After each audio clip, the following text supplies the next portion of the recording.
Phone ಇಷ್ಟು ಮಾತ್ರ body ಅದೇ ತರ ಫ್ಲೆಕ್ಸಿಬಲ್ ಇಟ್ಕೊಳ್ಳಿ, ಡೋಂಟ್ ಕರ್ಕೋಬೇಡಿ. ರೈಟ್, ಚಿಕ್ಕ ಮಕ್ಕಳಿಗೆ ಯೋಗ ಮಾಡಬೇಕಾದ್ರೆ ಬಹಳಷ್ಟು ನಾವು ಧ್ಯಾನದಲ್ಲಿ ಇರಬೇಕು. ಯಾರು ತರದ್ದು ಶಬ್ದ ಮಾಡೋದಿಲ್ಲ. ಈ ಸ್ಟೇಜ್ ಅಲ್ಲಿ ನಾನು ಮತ್ತೆ ಈ ಕಡೆ ಜೂನ್ 21 ವಿಶೇಷವಾದಂತಹ ದಿನ. ಇದು ಈ ಪ್ರಪಂಚದಾದ್ಯಂತ ಅಂತಾರಾಷ್ಟ್ರೀಯ ಮಟ್ಟದಲ್ಲಿ ಕೂಡ ಈ ಯೋಗ ದಿನಾಚರಣೆ ಕೂಡ ನಾವು ಆಚರಿಸ್ತೀವಿ. ಈ ಒಂದು ಯೋಗ ದಿನದಲ್ಲಿ ನಾವು ಎಲ್ಲರೂ ಈ ಯೋಗದ ಅಭ್ಯಾಸ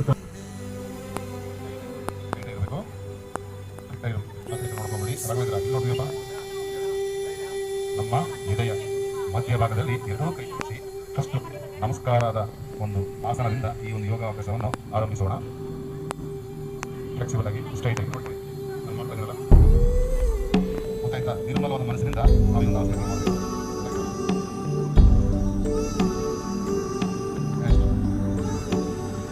ವೃಕ್ಷಾಸನ, ಸ್ಟ್ಯಾಂಡಿಂಗ್ ಎಕ್ಸಸೈಸ್, ಅದನ್ನು ನಾವು ಇಂಗ್ಲೀಷಲ್ಲಿ ಫ್ರೀ ಪೋಸ್ ಎಕ್ಸಸೈಸ್ ಮಾಡ್ತೀವಿ. ಭಾಳ ಈಸಿಯಾಗಿ ನಿಂತಲ್ಲೇ ಮಾಡುವಂಥ ಆಸನ. ನಾನು ಫಸ್ಟ್ ಮಾಡ್ತೀನಿ, ಆನಂತರ ನೀವು ನೋಡಬೇಕು. ಓಕೆ, ಸೇಮ್ ಈಗ ಲೆಫ್ಟಿಂದ ನಾವು ರೈಟ್ಗೆ ಸಪೋರ್ಟ್ ಹೋಗ್ಬಿಟ್ಟು ಸ್ಟ್ರೈಟಾಗಿ ಕೈನ ಮೇಲ್ಕೆ ಹೋಗ್ಬೇಕು.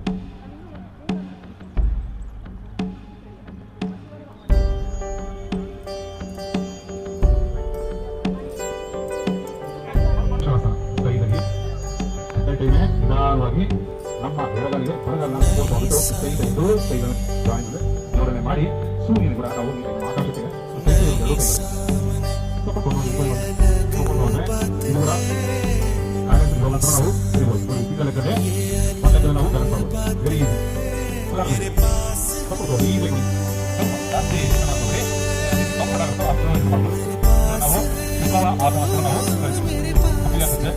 ನಮ್ಮ ಬಲಗೈ ಬಿಟ್ಟು ಎಡಗೈನ ನಾವು ನೋಡಬೇಕು.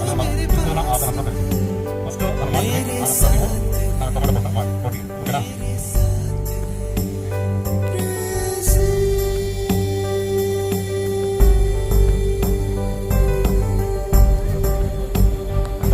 ನಾನು ಮಾಡಿದ್ರಲ್ಲ, ಎಸ್ ಈಗ ನಾನು ತಗೊಂಡು ಬಂದ್ರೆ ಆನಂತರ ಮಾಡಿ ರೆಡಿ.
ನಿಮ್ಮ ಮನಸ್ಸು ಅನ್ನೋದು ಒಂಥರ ಹುಚ್ಚು ಕುದುರೆ ಇದ್ದಾಗ ಅದನ್ನ ನೀವು ಕಂಟ್ರೋಲ್ ಮಾಡಬೇಕು. ಒಂದೇ ಕಡೆ ಅದನ್ನ ಸ್ಟೋರೇಜ್ ಮಾಡೋಂಥ ಒಂದು ಇದಕ್ಕೆ ನಾವು ಅದರಲ್ಲೂ ಈ ಒಂದು ಧ್ಯಾನದಲ್ಲಿ ಮುಳಬೇಕು.